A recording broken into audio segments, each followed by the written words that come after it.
guys, I'm Gabby and welcome to my channel if it's your first time here, and if you're returning, thank you so much and welcome back. So in today's video, as you can see by the title, this will be us completing form I-864, which is the Affidavit of Support form. We're actually going to go line by line and filling out this form. Okay, but here's a disclaimer before we get started. I am not an immigration attorney, nor do I claim to be one. So please do not take this as immigration advice. Please do your due diligence and do your own research. You should be doing that regardless if the information is coming from me or anyone else. Always research to confirm that the information that you're receiving is one, true and accurate, and two, that it applies to you. On my left is the actual Affidavit of Support form I-864, and to the right is the instructions for the Affidavit of Support form. You can find both of these on the USCIS website as well as the MVC website. If you're using it on the Council Electronic Application Center's website, which is MVC's website, you're able to download it in a PDF format and you'll be able to type in your information on that PDF form. Also, you can choose to do as I'm doing today, using a black pen to fill out the form. Regardless if you decide to use a PDF format and type in your information, you'll still have to print out this form and sign it because they want a wet ink signature, a wet signature on this form. So either way, you're going to have to, print it out and sign it. Okay, so it's up to you what you want to do. So for this form, as we're going line by line, I'm going to be referring to the instructions page as well to help understand what they're asking for. Now, I'm not going to read every line on here, so I urge you to go ahead and take some time and read this for yourself. Before we get started, I thought that it would be a good idea to just go over this. It is letting you know what the general purpose of this form is for, and it says that this affidavit is required for most family-based immigrants and some employment-based intended immigrants to show that they have adequate means of financial support and are not likely to become a public charge. This affidavit is a contract between a sponsor and the U.S. government. Completing and signing this form makes you the sponsor. You must show on this affidavit that you have enough income and assets to maintain the intended immigrants and the rest of your household at 125% of the federal poverty guideline. By signing form I-864, you are agreeing to use your resources to support the intended immigrants named in this affidavit if it becomes necessary. So let's start with page 1. The first section says for USCIS use only, so you don't need to do anything with this box. You will leave that alone. The second box is to be completed by an attorney or accredited representative. So if you have an attorney that's helping you with the case and they're helping you complete this form, then they would fill in the information here. However, if you're doing this form yourself, you will leave this blank and you will just start here. Part 1, it says blank, I am blank, the sponsor submitting this affidavit of support. So you will enter your name, and this block here is asking, are you a petitioner? Are you a joint sponsor? Who are you? If you're a petitioner, you're filing for your spouse, then you would select 1A. If you're the joint sponsor, you would select 1D. And for 1C, if there's 2 sponsors and you are one of 2, then you're going to select this, and you're going to select if either you're the first sponsor or you're the second sponsor. So let's look at the instructions for for part 1. So it says where you provide your name. When you're trying to decide who you are, it says you would select item 1 if you're the petitioner who is filing or who has already filed form I-129F or form I-130, or form I-600, then you would select that box 1A. You will select box 1B if you're filing or have filed form I-140, and this is usually for alien worker. You would select 1D if you are only the joint sponsor, and you will select 1E if you are 2 of joint sponsors. Okay. Now this section, you would check if the original petitioner is deceased and you're a substitute sponsor. Here's a note. If you're filling this form as a sponsor, you must include proof of your U.S. citizenship, your U.S. national status, or your lawful permanent resident status. So of course, if you're a citizen, that will be like a copy of your passport or your birth certificate. If you're a permanent resident, then that will be a copy of your green card that you will need to include with this application. Part 2 is information about the principal immigrant. That will be the person that you're sponsoring. So you will need to put their last name, given name, and middle name. So we're moving on to part 2 for the mailing address. This is information about the principal immigrant. This will be the primary beneficiary of the visa. You will enter the address information in part 2. What I did was I was using my U.S. mailing address. So I put my name here for my husband because I can receive mail on his behalf at the address. So you can do the same if you like, or if you just want to use their address, you can put it there. If none of this applies, like a Providence or a zip code, then you can just enter NA. Here you will enter the country. Since we are using the address in the USA, then I will put the country there. Of course, you will put whatever country. Provide the country or citizenship or nationality of the principal immigrant. So whatever country that they're coming from, you will enter that there. Then you will enter their date of birth. It's month, date, and year. So just enter a date and year. Number 5 will be an alien registration number. So the alien registration number, according to the instructions, is a number assigned by the former Immigration and Nationality Service, or USCIS, and people with a number can locate it on their NIS or USCIS issued document. If the intended immigrant you're sponsoring has not previously been in the U.S. or has only been in the U.S. as a tourist, they might not have an alien registration number. So you can just leave it blank or enter NA if it doesn't apply to you. Number 6 is a USCIS online account number. So if you previously filed for an applicant or petition and you're using the USCIS online filing system, then you may be assigned a USCIS online account number, and you can find that number by logging into your account and going to the profile page. You may or may not have this USCIS online number. If you do, you will enter it here. If not, you will just simply enter in A if you're able to. If you're filling out this form online, you might not be able to enter it. The system may or may not let you enter it. You probably have to leave it blank. That's fine as well. Number 7 is a daytime phone number. So you'll provide a daytime telephone number for the principal immigrant. So you will enter that information here.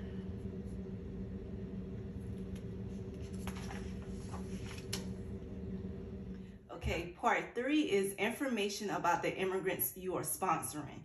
So it's asking on line number 1, am I sponsoring the principal immigrant named in part 2? And you would check yes or no.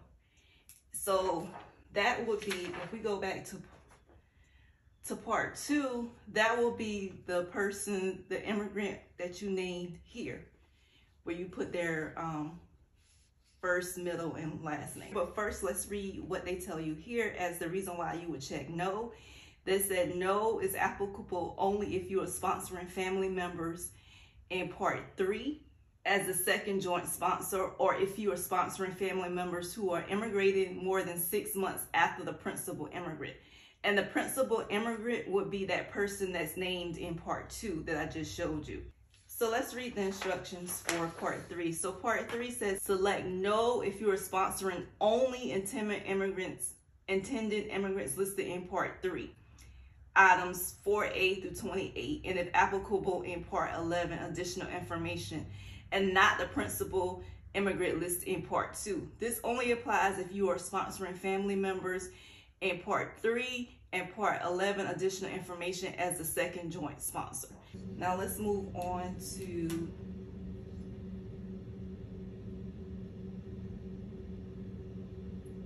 number 2.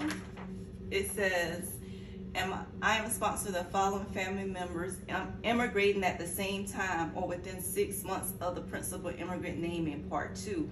Do not include any relatives listed on a separate visa petition. So I don't have anyone to list.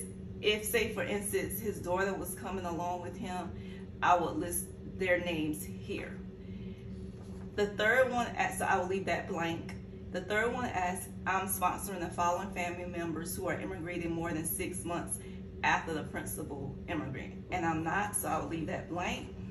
The next one says, so this is where you will list the family members that are immigrated. You will put their family name or their last name, their first name, their middle name, and then their relationship to the principal immigrant, the person that you listed on number 2. Then you will also put their date of birth. Month, day, year is the format. If they have an alien registration number, you will list it here. And if you have a USCIS online account, you will list that here. If not, you will leave it blank or put NA. They give you room to list up to 5 more. If you need additional, there's additional lines at the end of this application, part 11. So if not, I will just put NA in all these fields because they don't apply. Moving along, we're still on part 3. Information about the immigrants that you are sponsoring. Number 29 says enter the total number of immigrants you are sponsoring on this affidavit, which includes the principal immigrant listed in part 2, any immigrants listed in part 3, that will be any family members that we just listed on this part here.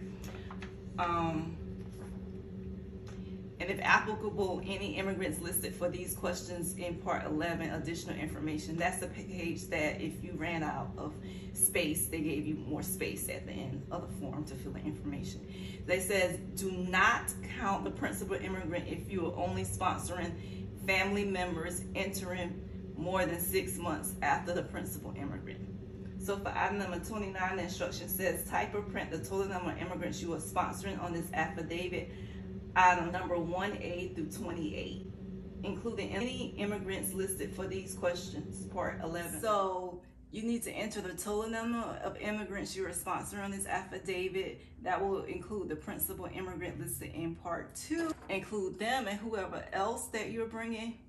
You will put that number here. And then information about you, the sponsor. You need to enter your name, your full name, last, middle, last, first, and given, as well as your address. And the name in the care of line, you can enter your name here, or you can leave it blank. Enter your address here, your country that you live in. Is your current mail address the same as your physical? You'll enter yes or no. If you check no, then you will need to enter your physical address here, the country as well. And then other information, you need to enter your number 5, your country of domicile. If you are from the U.S. and you live in the U.S., you will enter USA here. Now, if you are living abroad for work or temporarily, let's read up on that. If your mailing address or place of residence is not in the United States, but your country of domicile is the United States, you must type or print an explanation and include documentary evidence that you meet the domicile requirement. They say if you're not currently living in the United States, you may meet the domicile requirement if you can submit evidence that any of these apply. If you're living outside because of employment, or you're living on a temporary basis, and you can show proof that it's only temporary and that you truly maintain your domicile in the U.S., and you can show proof of that through your voting record or your taxes that you pay. Okay, so you will enter that there. Then you will enter your date of birth. The format is month, date, and year. Your city of birth, as well as your state or province of birth, your country of birth, and your social security card and your social security number, which is required. Then also 11A through C is your citizenship or residency. You will check if you're a citizen or if you're a permanent resident. If 12 and 13 apply, your sponsor's A number or USCIS online account number, you enter it there.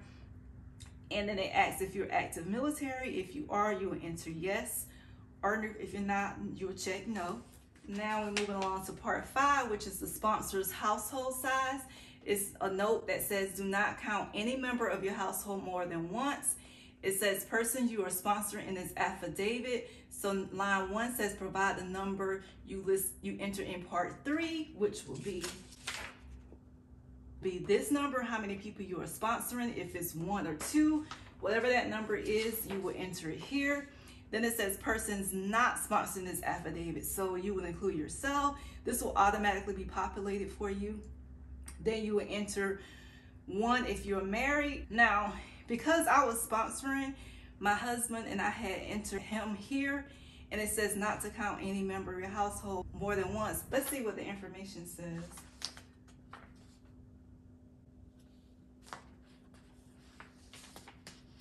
It says type or print 1 if you're married, type or print 0 if you're not married. So because I just left that blank because I didn't want to put 0 because that will mean that I wasn't married. So I just left that blank. So number 4, enter your number of dependent children here, enter your other dependents here. And number 6 says if you sponsor any persons on form I-864 or I-864 EZ who are now permanent residents, you will enter that there. If not, you'll put 0. This is optional. They say if you have siblings, parents, or adult children within the same principal residence who are who you are combining their income with yours by submitting form I-864A, you will enter that number here. This means that if you don't meet the income requirements and you are using someone in your household, let's say for instance your aunt lives with you and you're using her income to help you qualify, then you would enter 1 here for her. Now, please don't confuse this with a joint sponsor. That's different. If you do not meet the income requirements, there are 2 options for you. You can use someone in your household, use their income, which will be this, or 2, you get a joint sponsor. So this is not for the joint sponsor. This is only if you're using someone in your household income to help you qualify. You will enter how many people you're using, and remember they will have to fill out form I-864A. Now if it's a joint sponsor, which is different, they will have to fill this form out themselves along with you. Okay, number 8 says add together part 5 items 1 through 7 to give you your total. So that will be the numbers that are here through here, and the total would need to be entered there. Okay, so we're to part 6, which is the sponsors, employment, and income. So it asks, I'm currently employed. If you want employed, you would check employed and you will put your job title here. Then you will list the name of your employer. If there's a second employer, you will list their name here. Or perhaps you're self-employed, then you would check this box and put your occupation here. Or if you're retired, you will check this box and you will enter your retirement date. Or if you're unemployed, you would select this box and you will put your unemployment date. Then number 7, you will list your income. So this will be your individual annual income. So if you're using someone else's income from your household, then you would need to indicate that person's name here and their relationship to you, and then you will list their current income here. So don't include, if you're using household, don't include their income with yours. Separate your income here into their income here. So there's room to enter additional household members if you need to use them. If not, enter N8 in these fields or leave them blank. Okay, so now we're continuing with the sponsor employment information on part 6. So here it says my current annual income. So you will enter that here. It says a total of all lines from part 6, items A and items number 7 through 19. So that will be your individual income, and if you use anyone within your household's income, all of their incomes from this section, their current incomes. You will add all those together and you will put that number here. So that'll be your total current annual income. Then number 21 says the people listed on items 8, 11, and 14 have completed form I-864A.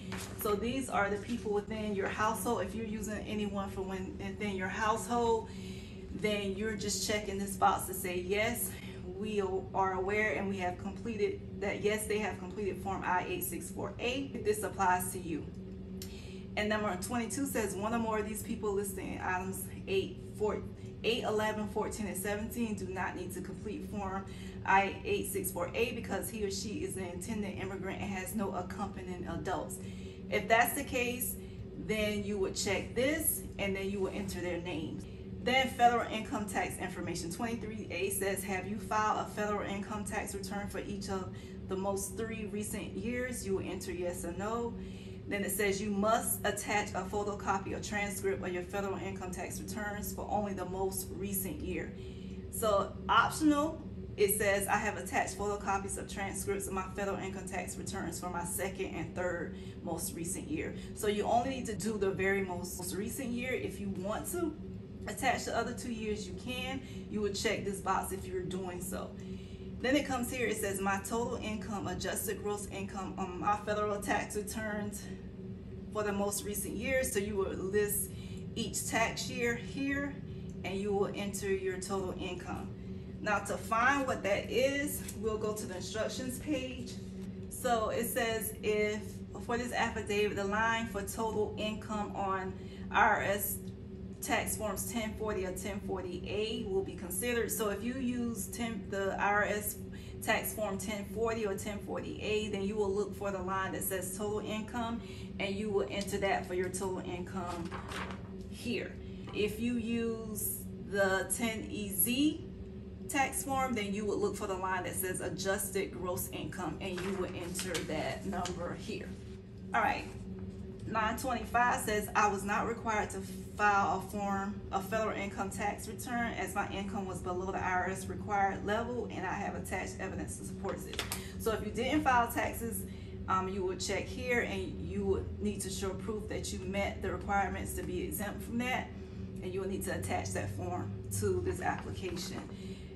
This here, part 7, is use of assets to supplement your income. Let's say you don't make enough with your regular income and you want to also use your assets, or you just want to use your assets by themselves. That's optional. It's not a must, because it says if income or the total income for your household in part 6 exceeds the poverty guideline. So if this number exceeds the poverty guideline, you don't have to do this.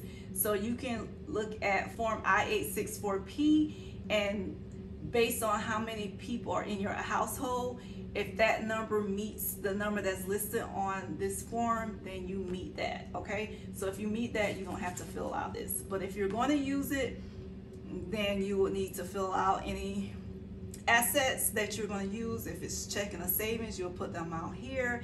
If it's net cash value of real estate, you will put that amount here, and then you'll put your totals. Of course, you're going to have to submit documents that can confirm that this is true. This is also asset forms if you're using it for a relative, or you will put that their name here and the amount here. If you're using assets from the principal sponsor immigrant, then you will put that information here. Okay, number 7 is just a continuation of the assets. You will enter additional information here. This is part 8, which is the sponsor's contract statement, contact information declaration, certification, and signature. So it says, note, read the penalties section of Form I-864 instructions before completing this part. So make sure that you read this, because you are signing a contract, a legal contract between yourself as a sponsor and the U.S. government. So make sure you read this information, as it tells you the legal effect of you signing this form, what it means, what signing it means, what the consequences are, what happens if you don't meet your obligations. So make sure, I'm not going to read that here. Make sure you read that for yourself. It also mentions to go here to read it on the instructions. So this is part 8, a continuation of part 8. Please read that. It lets you know when your obligation will end. It lets you know divorce does not terminate your obligations under Form I-864. Make sure you read that. Then there's a sponsor statement. It says, select the box for item number 1A or 1B if applicable, and then select the box for item 2. So box 1A says, I can read and understand English. I have read and understood and understand every question and instruction on this affidavit and my answer to every question. So if you agree and you understand, you would check this box. 1B says the interpreter name in part 9. So if you use an interpreter to help you fill out this form as a sponsor, then they would need to fill this out, check this, confirming that an interpreter was used, put their name here. They'll put the language that they're fluent in, and then number 2 says, at my request, the preparer named in 10 prepared the affidavit for me based only upon information I provided authorized. Now, if you use a preparer, that can be someone that helped you, or perhaps your preparer was an attorney, then they would check that and put their name here. And then this says sponsor contact information. So you will put your telephone number, your cell number, your email address. Then there's a sponsor declaration and certification. Make sure you read over all that. This is saying that all the copies are unaltered and they're from original documents.